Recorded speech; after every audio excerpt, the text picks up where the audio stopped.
Menurut kamu itu tanah siapa? Tanah negara. Terus apa yang kamu ributkan? Kalau negara mau ambil, kenapa kamu ribut? Kan gini, saya nggak mertahanin tanah, kalau mau diambil ya silahkan. Kita kan cuma minta hak kemanusiaan, karena kita digusur ini kurang ada rasa kemanusiaannya sama warga-warga yang terdampak, termasuk saya. Menurut kamu tanah itu haknya kamu? Iya kan, tapi saya kan nggak mertahanin tanah negara. Kan di notnya saya nggak mertahanin tanah negara. Saya cuma mertahanin hak kemanusiaan yang dimana para korban penggusuran ini tuh kurang. Maksudnya nggak dimanusiakan, nggak memanusiakan manusia.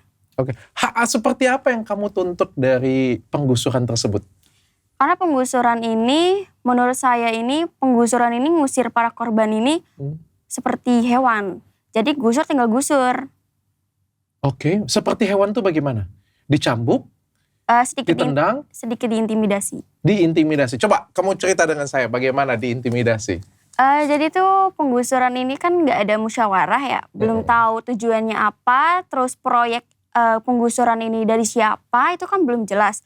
Tiba-tiba dikirimin SP dari Satpol PP, kirim surat, suruh tanda tangan, terus suruh pergi.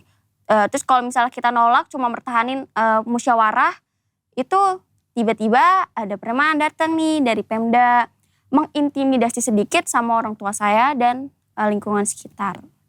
Bilangnya nggak ada kompensasi sama sekali.